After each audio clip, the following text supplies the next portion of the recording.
beautiful people, hey, it's your girl, Daunessy Shaitaire, back at it again with another back at it again. Welcome back to the Aligned Effect podcast, where we discuss healing childhood trauma, practicing self-care, and discovering spiritual balance. If you are a new subscriber, welcome to this vibe. I hope that you enjoy your stay while you are visiting, and I pray that you subscribe, follow, like, comment, share, become listeners to the podcast so that you can be here a part of this journey with us forever. If you are returning, how have you been? How have you been doing? I pray that you have been doing well. If not, you know what I'm about to say. Take that time this week to realign yourself, reaffirm yourself, recommit yourself to your goal, rededicate yourself to your journey. Why? Because at the end of the day, it's about you, baby. It's about you, baby. And today I want to talk about love. Not just love of ourselves, love of other people, but love of the experience and the journey of what it means to be connected to other people. I was having a conversation with one of our future guests for season 3. I pray that you are on this journey so that you can tune in and hear all these amazing speakers that we will be having on the podcast this season. I am so excited. Last season was a vibe. This season is going to be even more of a vibe, and I cannot wait for y'all to join the journey. Period. Um, so excuse me. The conversation of love has been an eternal conversation I've been having for the past couple weeks. Number one, because I've been, missing old love and thinking about the love that I have in my life now. And when I mean by old love, I'm not just talking about relationships or friendships, but familial as well. Just reconnecting dots of my life and how to move forward in ways that better serve my tomorrow, but still can learn from the yesterdays without being so emotionally attached. I have a big heart. I feel like I tell y'all this all the time, but I have a big heart. And when my heart is hurt, it takes me a while to bounce back because I love people and I don't let people in very often. It's a very scary experience for me personally, just because I'm still healing and I'm still learning things. And what I've learned in life is not everybody is willing to take that journey with you, and it's not their responsibility to do such a thing. It's not their job to take that journey with us. It's our job. At the same time, when we come into connections with people, and this is why I take coming into connections with people very, very seriously, because their weight, whether they know it, realize it, whether we know it or realize, it's become our weight. You know what I mean? And it's not to say that that's a bad thing. It's not a bad thing to be able to connect with people. It becomes a bad thing when you're dealing with people who are disconnected from themselves.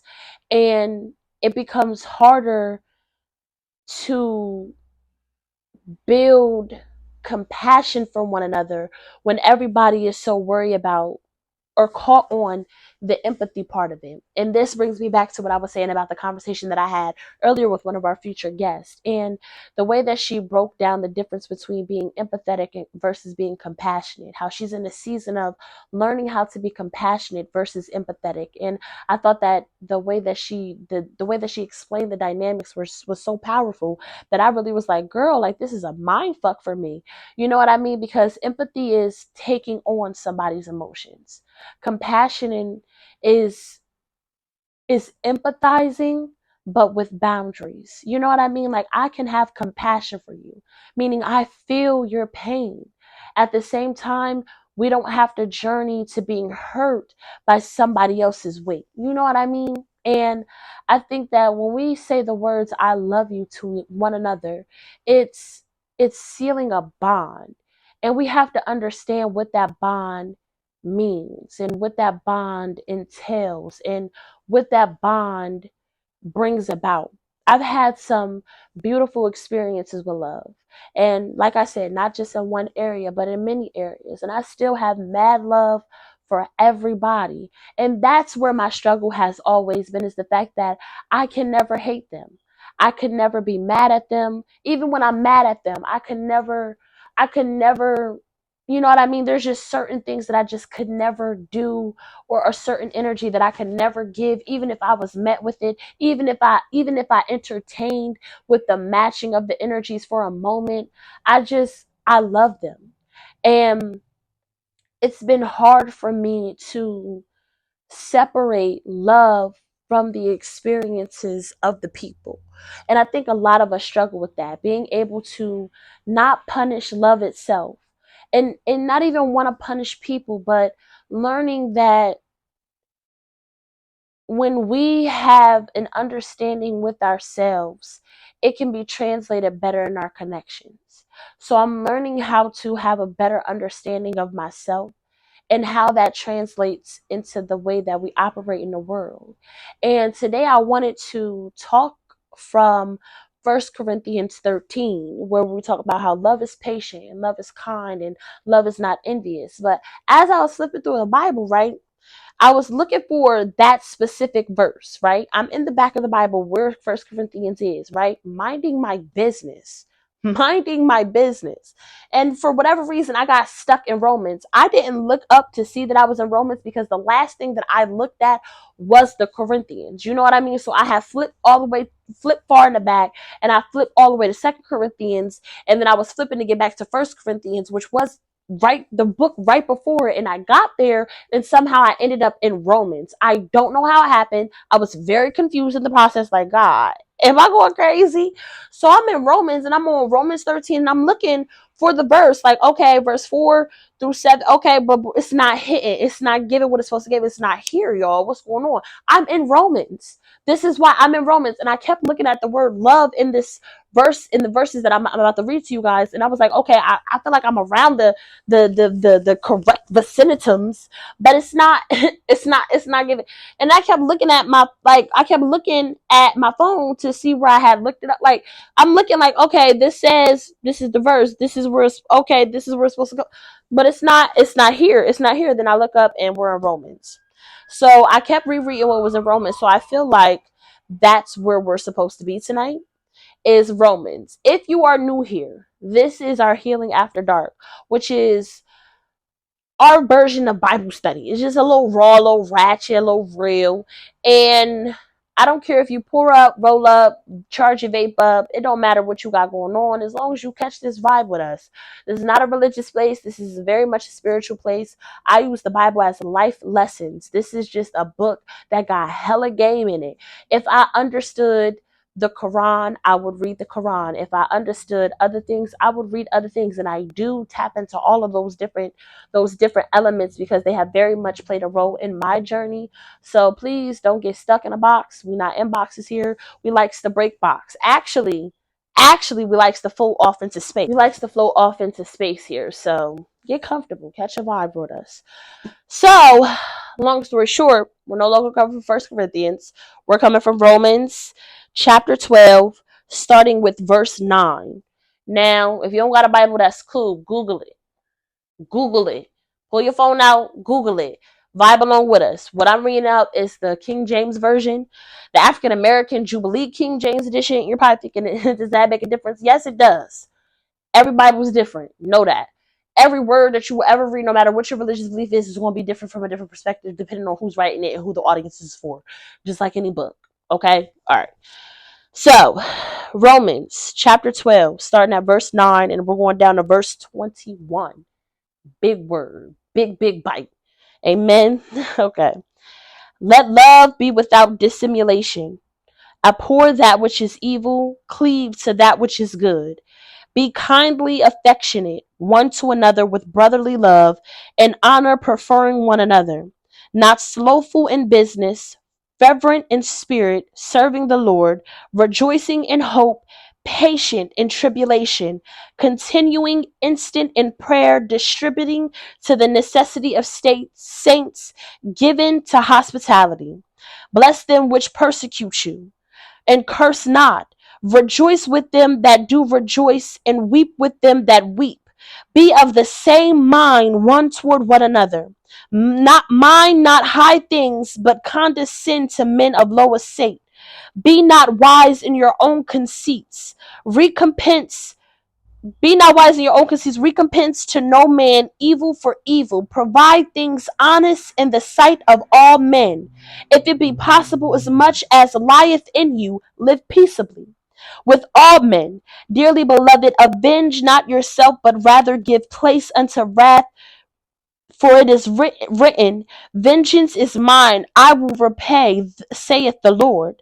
Therefore, if thine enemy hunger, feed him. If he thirst, give him drink. For in so doing, thou shalt heap coals of fire on his head. Be not overcome of evil, but overcome evil with good. Y'all, let me tell you how, when I was reading this, I was like, wow, God, you're funny. Because I am in a battle, y'all. And I'm not going to say it's a battle because it's really not a battle. I know what a battle is. It's not a battle. It's just a settling of a battle that has been long fought. And these verses help me, is helping me to move on. When we go through different things with our hearts, with our love, it stagnates us. It keeps us in this thinking that that very thing is going to repeat itself. And sometimes it does. Sometimes it does. Sometimes the relationship you have with your parents repeats itself in the relationship that you have with your partners. Sometimes the dynamics you had with your family growing up impact the dynamics of the family you build, you create, you village together. Sometimes past relationships cause us to look at new relationships in different kind of ways. It impacts us in ways that often keep us stuck in cycles of hoping that that one thing that broke your heart will never happen again, hoping that that situation with that person could potentially become something better. And I battled with myself on thinking that way, of hoping. I battled myself with hope, wanting so bad for the evidence to prove something different to me. Even though truth is what truth is, no matter how it's given to any of us. And when I was looking for the love is patient and love is kind verse, I really wanted to come from a place of evolution of self, evolution of thinking, of feeling, of expressing. Because love is a beautiful experience to have, no matter who it's shared with, no matter their title, no matter their creed, religion, gender identification. It does not matter. Love is a beautiful experience. And I've experienced a love that was so transformative that it made me think that I could transform it with everybody. I could give that and receive that with everybody. And I had to come to this realization in the past couple of weeks of love is all of these things. People who've experienced their own pain are not. And like it says right here, be not high in things, but condescended to men of low estate. That balance, that delicate balance of realizing a truth about an individuals, places, specific ideologies, and accepting it, accepting it as your truth. My truth is the relationships that I desire with certain people are not going to happen. And I hesitate saying that because it's hard to accept it, especially when you know who they are or who they were to you or who they are to you. It's hard to accept when you see the evidence of your truth. And when we see evidence, sometimes it hardens pieces of ourselves, or it makes us close ourselves off, or it changes how we interact with the world moving forward. And when it said, let love be without dissimulation, abhor that which is evil, cleave to that which is good. Be kindly affectionate one to another with brotherly love, and honor, preferring one another. We have to Let that sit in us. Let love be without dissimulation. Now I'm going to look up just because you might not believe me. So I'm going to whip the phone out and look up the definition of dissimulation. Concealment of one's thoughts, feelings, or character. Let love be without dissimulation. Let love be without concealment of one's thoughts, feelings, or character. Meaning, I shouldn't have to hide myself. If you love me, I shouldn't have to hide myself, and you shouldn't have to hide you. Because love is a space big enough for both of us or all of the parties to exist, and love only grows. Love doesn't shrink, love grows. Let love be without concealment of one's thoughts, feelings. And I thought that was so interesting when I read that, because it's like, let love be without concealment. I like to love.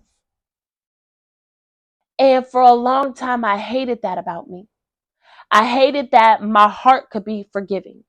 I hated that I would always try. I hated that I'm going to always fight. I hated that I will always find a place, find a way to get back to the person that I love.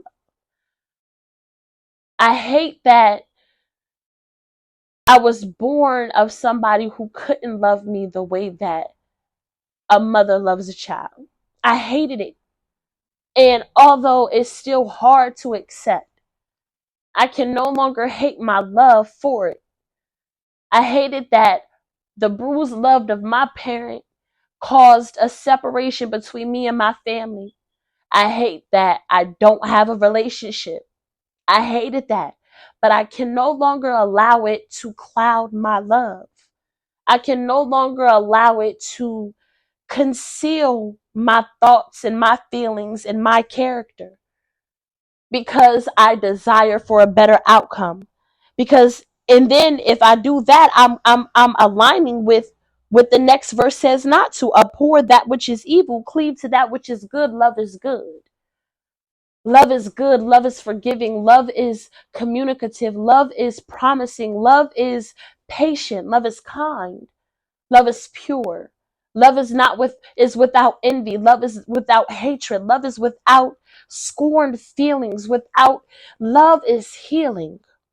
And if I allow myself to hide myself, to conceal myself because of a love that didn't feed me in the way that I thought I needed to be fed, but fed me in a way that prepares me for a greater and a better future, then I'm abhorring to that which is evil. And forgetting to cleave on that which is good. And so often we go through things and we reverse the roles. We do that which is evil and we think that it is good for us. We hide ourselves. We shun ourselves. We stunt our growth. We allow ourselves to become characters of a pain rather than of the purity of who we are. We keep shields up, defense mechanism after defense mechanism, trying to protect something that we shouldn't have to hide in the first place, that we shouldn't have to protect in the first place. And the only reason why we're protecting it is because somebody else's experience made the experience for us feel a little different. So now we moving different.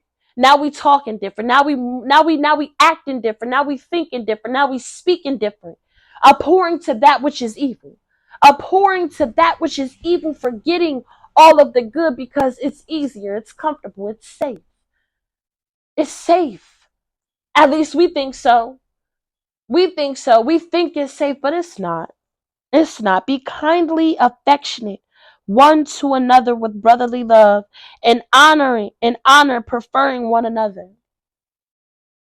Meaning, if you're able to still love, if you still have a heartbeat, if you still have a glimmer in your eye, if you still have a sparkle in your step, if you still have a hope, give that out to the world. There's no reason why you should be this person inside, but then present to the world that you're something completely different because you think that that's what resonates, or you think that is what's going to keep at bay something that probably would impact you in the most beautiful way if you allow it to. Be kindly affectionate one to another, preferring one another. I prefer my people. You prefer your people. We all prefer our people. I prefer my people. So why would I not let my people know that I prefer them? Why would I not let my people know that I want this? Why would I not let my people know that I love them? Why would I not let my people know that I support them? Why would I not let my people know that I'm in pain, that I'm hurting? Why would I conceal my thoughts, my feelings, and my character from my people? These is my folks. These is your folks. And we allow our relationships with people, past, present, or romanticized futures, to disconnect us from who we are and represent that to its fullest power. Not slothful in business, fervent in spirit, serving the Lord, rejoicing in hope, patient in tribulation, continuing instant in prayer, distributing to the necessity of states, given to hospitality. And the reason why I'm coming from this and why this resonated a little bit more is because it's about us. And you know me, I'm all about the personal journey. It's about us. It's not about another person's experience. It's not even about our experiences with another person. It's about us and us being true to who we are and the freedom of who we are and the freedom of our love and the freedom of our truths and the freedom of our growth.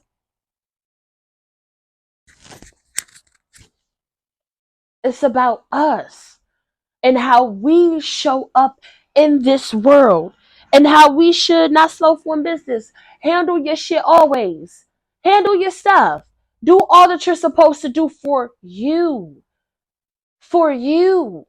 Make sure all your I's is dotted and your T's is crossed. All your P's and your Q's is checked. You feel me?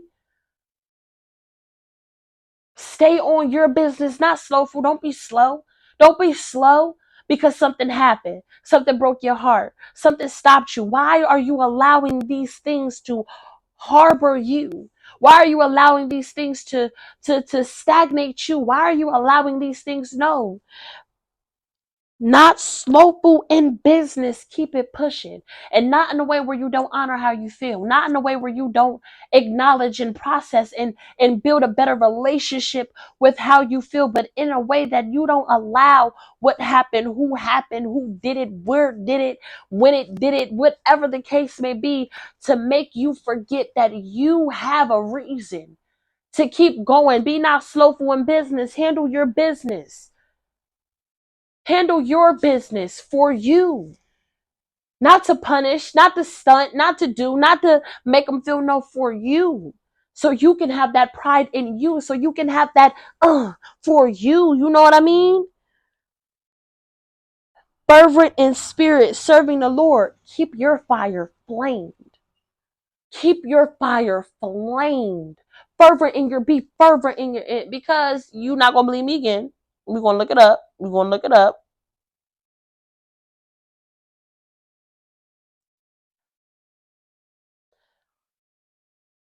Passionate intensity. Passionate intensity. Fervent in your spirit. Be passionately intense in your spirit. For you. Not because they did this, not because you want to show them off, not because you want to, for you, because your fire needs to be kept aflame. Be not slowful in your business and keep your fire passionately intense. When we cleave on to that which is good for us, it gives the fuel necessary for the fervent in our spirit to stay afloat, the fervence in our spirit to stay present, the fervence in our spirit to keep us going, because our love is not being concealed. Our love is not being concealed. Our love is not concealing us to the point where we're concealing our thoughts, our feelings, and our character.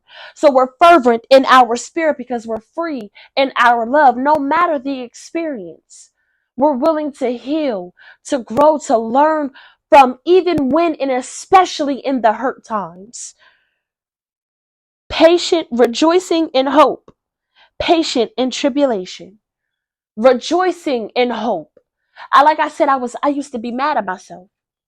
I used to be mad at myself and hoping that it could be better, hoping that it could change, hoping that it could work out, hoping. I used to be mad, but I had to stop. I had to stop beating myself up for my hope, for my love, for my heart, for my character. My character is that of hope. It is that of a desire. It is that of a feeling. It feels and it wants to be filled and it wants to feel. So I rejoice in my hope. I rejoice in my hope because my love is not hidden. My love is not concealed. And because my love is not hidden and my love is not concealed, my thoughts are not concealed.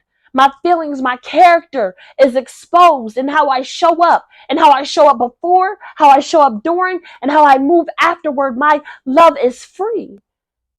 Let your love be free. Let your love rejoice in your hope. It's okay that you have hope. It's okay that you have hope.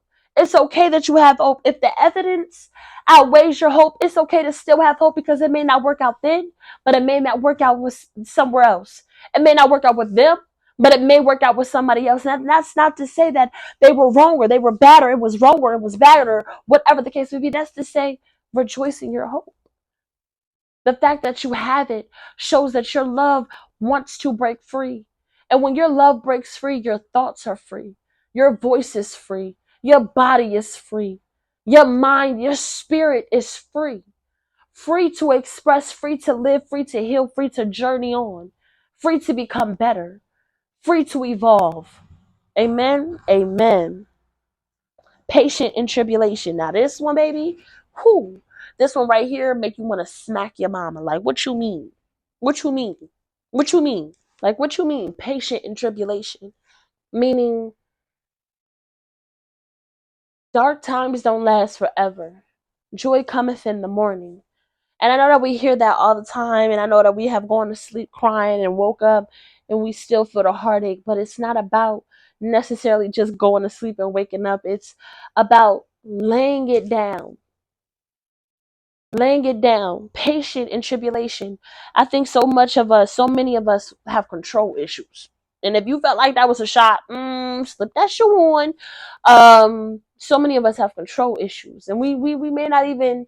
It may not be in all areas. It may just be in this one arena. You know what I mean? But control issues, as far as when we're going through it, especially our community, find a solution. Find a way. I'ma find a way. I'ma figure it out. I'ma make a way. I'ma get it together. I'ma find a way. And that's a beautiful mindset to have. Don't get me wrong. But sometimes we fight up against stone walls. When they were walking around Jericho, right? When they were walking around Jericho, I forget who it was. Don't judge me. When they were walking around Jericho, they weren't trying to ram down the walls. They weren't trying to bulldoze their way through. God didn't tell them build the first that big ball that they throw at the buildings to knock them down. Like, that did not happen. God did not tell them to go get the ark and then put wheels on it and then ram it through. That did not happen.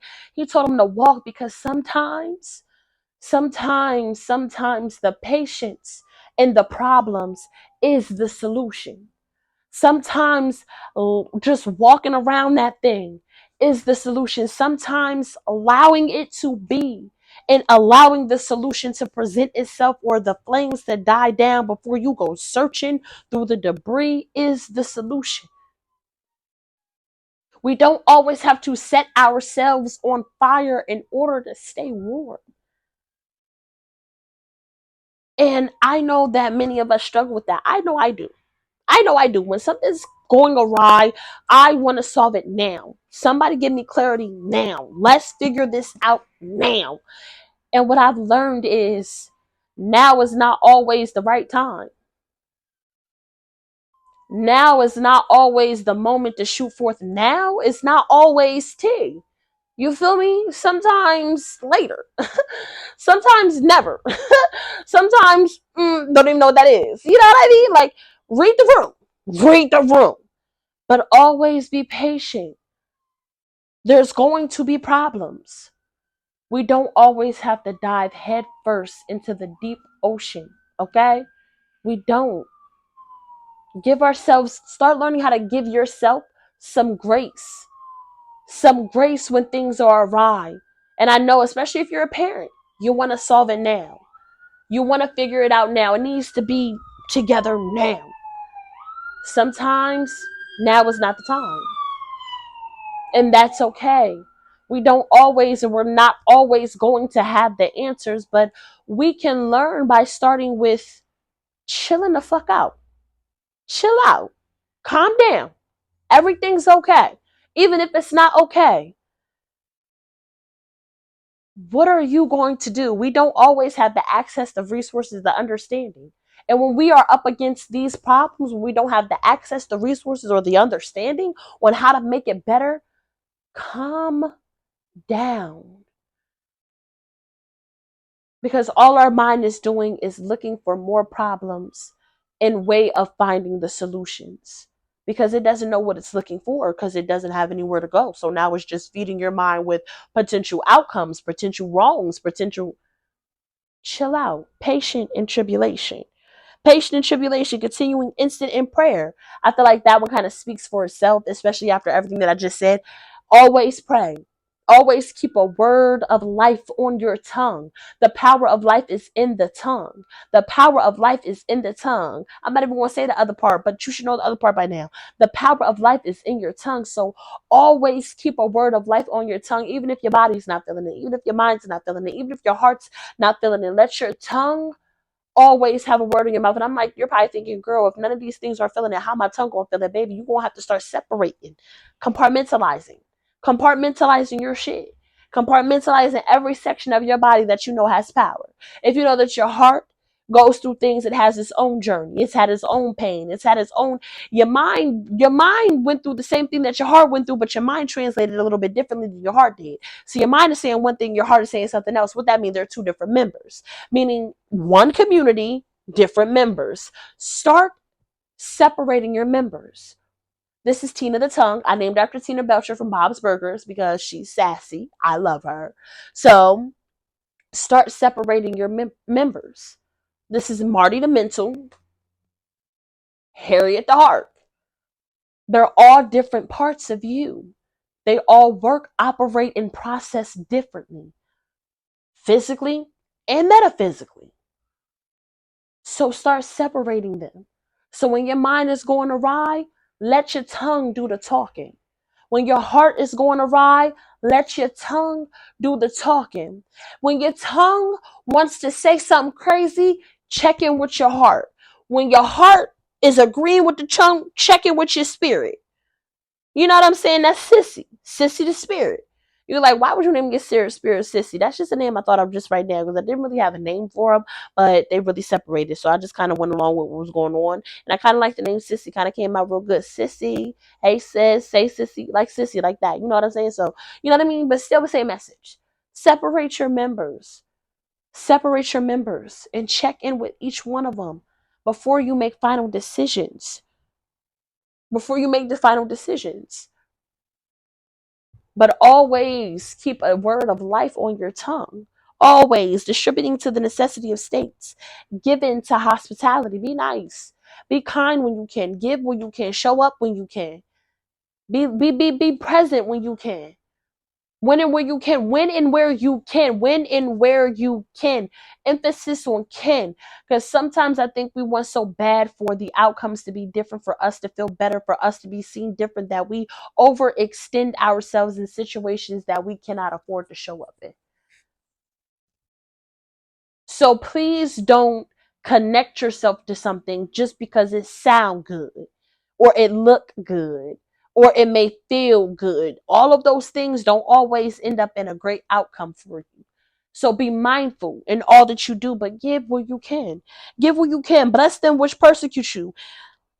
Bless and curse not. Whoo, that one right there is real hard. See, me, I'm more of a curse first, then bless later kind of girl. I don't know about you, but that's just me. That's just me. Bless, curse first, bless later. You know what I'm saying? It might honestly be bless, curse, curse, bless. You know what I'm saying? Or bless, curse, bless. It really just depends on the dynamics. But most of the time, it's really bless, curse, bless. I'm going to bless you until you give me a reason to curse you. Then I'm going to curse you. And then I'm going to bless you. You know what I'm saying? I'm a work in progress. I'm a work in progress. But with this good book of life is saying to us is that we should bless them which persecute us. And in my experience is that sometimes that works out a little bit more. Like I said, I still love. I still love me, and I have a word of life to speak over everybody that I've ever been connected to at any time in my life. There's no hate, there's no love, there's nothing but love. I love them all. Even the ones who I've recently, and I wanted to do an episode yesterday, but um my dog was sleeping so peacefully down here all by herself. It was so cute. I didn't want to disturb her little hairball self. So I let her have her time, and I didn't have nowhere else to record. So I just let it be an off day and just allowed us to meet on Friday as we should. Um oh, and yesterday I had calls and meetings, and it was just a lot. So I love them all still. They could do no wrong in my eyes. Even if they have done wrong in my eyes, I have so much love for them. It really it really makes me sick sometimes. But at the same time, the things that we've experienced have caused such a rift between us that we could, I don't want to say never because I have hope, but until decisions are made on both sides of the fence, there will never be a balance between the dynamics, right? And when I went through initially with these individuals, when the pain initially hit, like I said, most of the time I'm able to control my tongue. Sometimes my heart pours out so much that my emotions kind of burst out of me like a low tea kettle. I like that. Like a low tea kettle. And in these moments, I do communicate. But when you deal with people who don't have the same relationship with themselves that you have with yourself, it's sometimes become a one-sided conversation, which then becomes a disagreement, which then turns into a disconnect.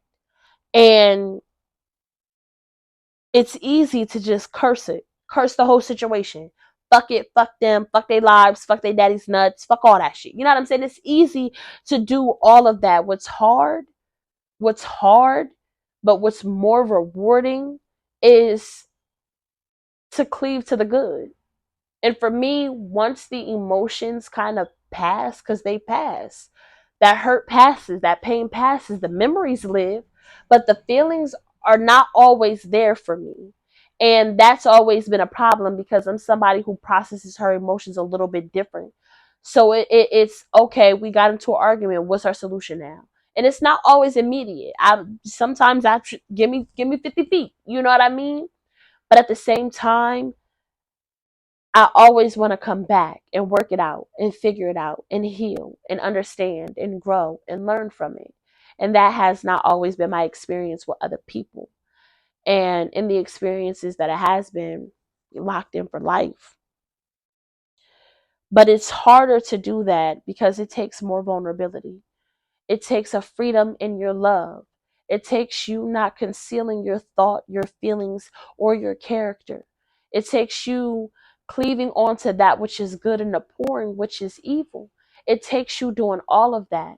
It takes you to see the bigger picture of the connection, of the situation, of the prospects, of whatever it is, in a way that it benefits you and them and causes no harm, and not in a way where it's just beneficial to you, or in a way where it's imbalanced, you know. So bless that which persecutes you, bless and curse them not. It's okay if they hurt you, you still love them, and you know you do. And I'd rather us dive into the emotions of love more so than we do anything else, just because we think that it's easier to hate them. I tell myself that I wish I could hate them sometimes. Sometimes I say that to myself, knowing damn well it just is going to take so much more energy to do that. I don't want to hate anybody.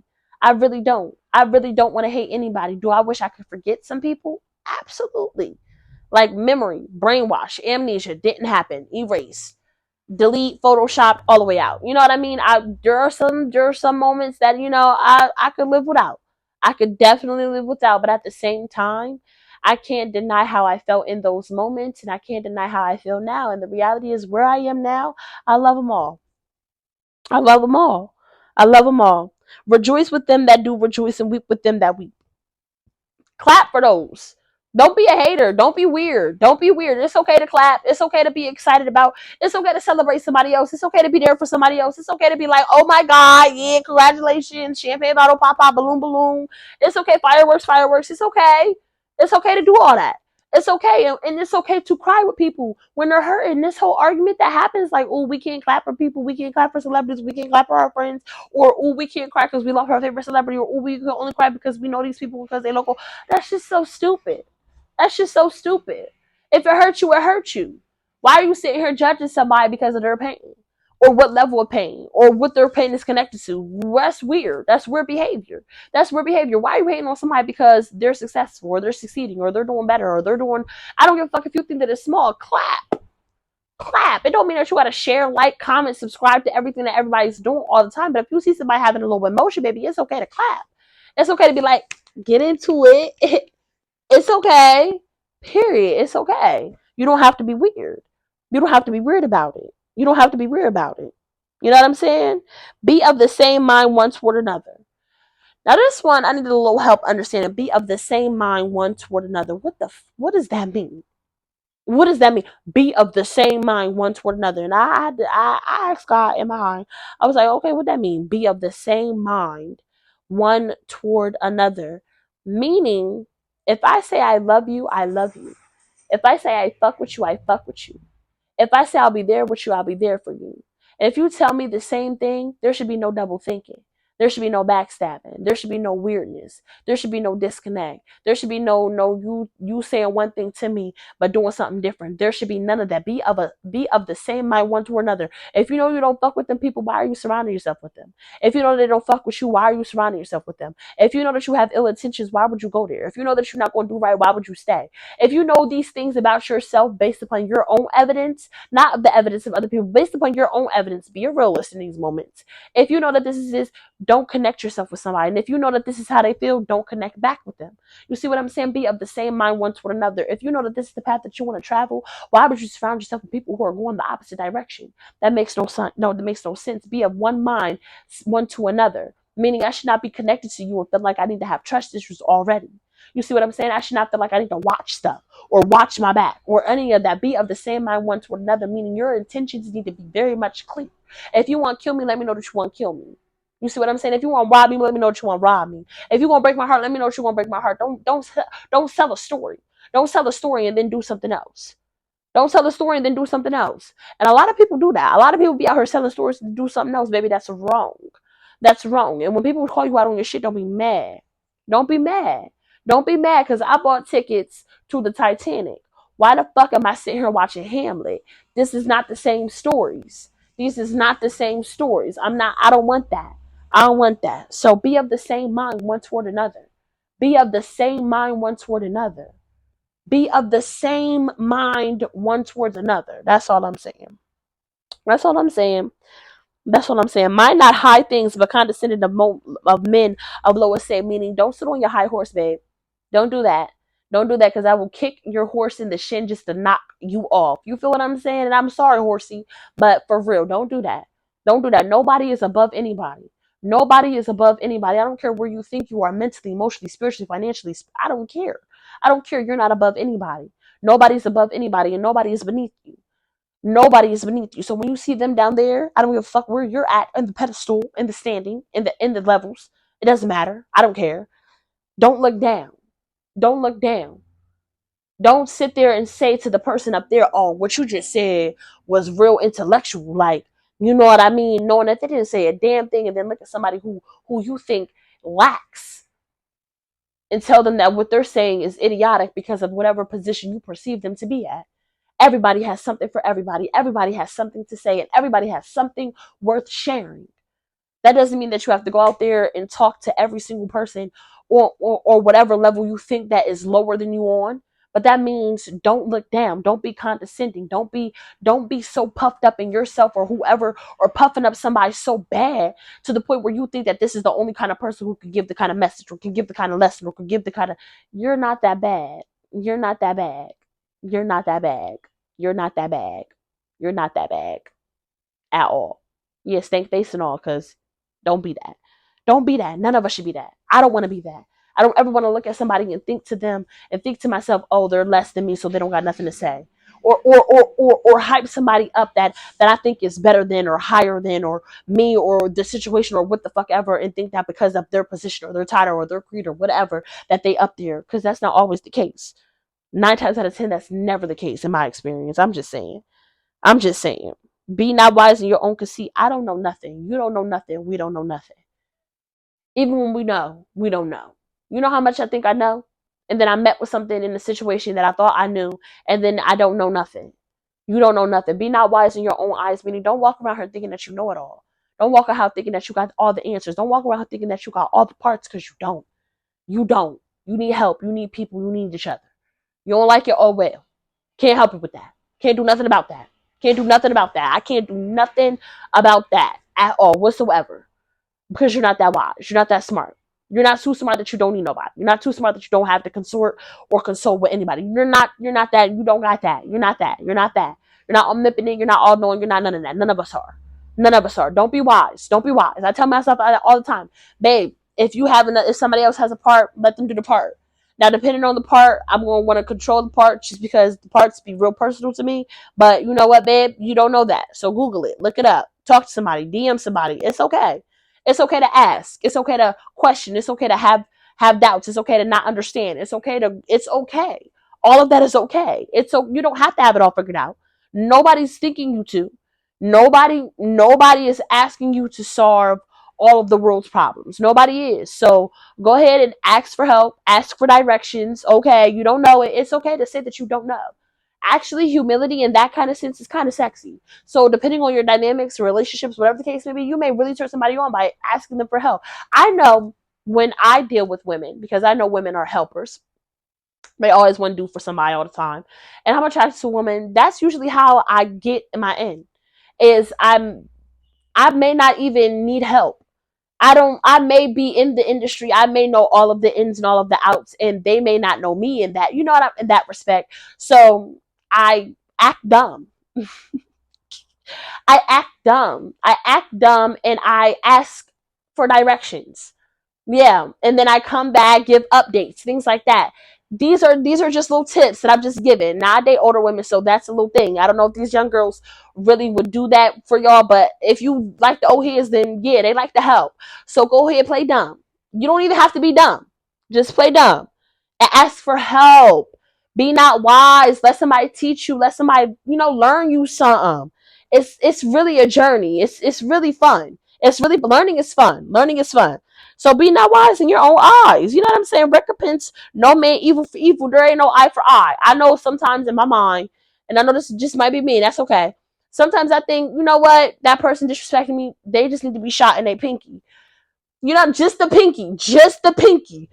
None of the other digits. Just the pinky. You know what I mean? Just in my mind, I be really thinking sometimes in situations, if that person just got punched, everything be okay. So I'm like 50-50 with this, but I understand where God is coming from. I understand where God is coming from, because as you go down, it says some other stuff, but we're going to get to that in a second. But I understand, but at the same time, this is a struggle, because in my mind, just if you just tap that car a little bit, just a little jerk in that driver's seat, will be fine. If I just brake real hard and let you ram me real bad and you just hit your head on the steering wheel, we'll be fine. You know what I mean? That's just me though. But God is saying, recompense no man evil for evil. And I understand, because what you sow, you reap. And again, this is about us. So we got to think about us. So if I shoot you, that means somebody might come back and shoot me. You know what I mean? So do I really want to get shot? You know what I'm saying? If you've been shot and it's not that big of a deal for you, okay, maybe this message ain't for you. But for those of us who haven't been and don't kind of want to experience it, or we have experienced it and don't want to experience it again, I'm gonna go ahead and just listen to God on certain things and not allow my emotions to lead me so much to the point where now I'm out here trying to punch on you. Cause you looked at me wrong, or you made a smart comment. You know what I'm saying? Sometimes I feel like people don't realize their faces or their words until you smack them. You know what I'm saying? But God is saying, recompense no man evil for evil, meaning don't do it, baby. It's okay. It's okay. It's okay. Provide things honest in all sight of men. Be 100. Be 300 actually. Don't be one, be three. Be three of them things. Be 300 with yourself first and then with the rest of the world. Because when your love is free, what? We don't got to do what? We don't got to conceal our thoughts, our feelings, or our character. So when you're honest with yourself, you don't have there's no hiddenness. There's no hidden agenda. There's no, oh, I'm this or no. There's no none of that. There is me being 100, 300. I'm being 1 plus 2, 300. I'm 1 plus 2. Provide things honest in sight of all men. Be 300. Let your character show forth and let that character be one that can be depended on, that can be trusted, that can be counted on, that shows up, that's 100. That's honest, that's open, that's vulnerable, that's not afraid. That's not afraid, that has a level of bravery that starts internally and then translates out into the world. Not the kind of bravery that's going to jump in front of a grizzly bear because you thought the girl was cute. That's stupidity. That's dumb. That's dumb. What you should have told her is run. You know what I'm saying? Because that's crazy. Climb up a tree or something. That's crazy. I'm not getting mauled by a bear because I thought you was cute. And then my last dying breath is going to be like, oh, I hope that you love me and I just wanted you to know. And then 2 months later, she meets a new guy. Now they're married with a kid. That's life. For real. That story, that's life. But what cannot be your life is you being a liar. So be honest in all things with all men. Be 100. They might not like how you show up in your 100ness. That's okay. That's okay. At least you being 300 about it. You know what I'm saying? I know I keep going between 100 and 300 because, 100 is what we say and 300 is just something that I made up. So my mind is just still trying to adjust. Mind your business. You know what I'm saying? Recompense no evil for evil. Provide things in honest in all sights of all men. What is you being a liar for? What is you lying to yourself for? You know you like girls, lady. Let me take this off real quick so I can get a little closer. You know you're not in love with that man. You know you don't love that man. Yet you keep playing with that man because you think that your story is going to tell you something different. You're gay. And boy, you know that you love that boy. You know that that's more than just your homie. You know that you're in love. You know that you're gay. And this is not an anti-gay thing. I love coochie. What I'm saying is, we need to start being honest with ourselves. When we're lying to ourselves, right? We're lying to everybody else. And then when we get so in denial, we start thinking that everybody else is tripping. It's you. You're the problem. You're lying to yourself. And we all hear it. And we all see it. But because you're lying, we all feel like we're projecting or we're tripping. We're not tripping. You're lying. And it's showing up everywhere. Your lies are seeping through your pores. It's seeping through your work and all of your relationships. Stop lying to yourself. Okay? And then when we lie to other people, they become lies to ourselves too. So now you're sitting here battling with all these lies. Stop lying. Okay. Back to our regularly scheduled program. This has been brought to you by the Aligned Effect. Message paid for and sponsored by us as well. Amen. Provide things honest in the sight of all men, if it be possible. As much lieth in you, live peaceably among us. See, this is why I fools with G.O.D. Because he's real. If it be possible, as much as lieth in you, that means when we stop lying to ourselves, we'll understand how much is possible. We'll understand our levels and what we can deal with. You'll find out if you're a serial killer and you'll kind of try to remove yourself from temptation, or you'll just start killing people and then you'll get locked up or shot down. Either way, when you're done lying to yourself, God knows when you say, if it be possible, as much as life in you, live peaceably with all men. God knew. God knew that sometimes it's not always possible. It's not always so as much as it's possible. That don't mean go out there and act reckless. That don't mean be impulsive. That don't mean be stupid. That don't mean be crazy. That don't mean just go out here and start harming and hurting and killing people. No, that's not what God is talking about. But if it so much as lies in you, live peaceably above around all men. Just live peaceably. If you can. If you really can, you need to make some hard decisions of removing yourself or removing the situation. Now, that could be taken so many different ways. I pray you take it the most positive way and call for help or some. Or, just remove yourself as much as you can. And even if you're young and you're like, I don't got no options or whatever the case may be, that is just a story that we tell ourselves. When we're ready to go, we will go. We will go. We will go. As much, but God was being honest when he said, if it be possible, this is God's word, if it be possible, with as much as lieth in you, live peaceably with all men, because God wants us to be real with ourselves. And don't just be real with yourself in the moment. Don't just be real with yourself in what happened. Don't just be real with yourself in the past. Be real with yourself about your future. Whatever decisions you make on whatever lies or whatever you feel like you need to react or respond to, okay, is going to have an outcome. So if you're able to live with that outcome and it doesn't impact other people, be okay with that outcome. But as much as you can, live peaceably. Live peaceably. Dearly beloved, avenge not yourself, but rather give place unto wrath. Okay? For it is written, vengeance is mine, I will repay, saith the Lord. Dearly beloved, avenge not yourself, but rather give place unto wrath. For it is written, vengeance is mine, I will repay, thus saith the Lord. So I don't have to go ahead and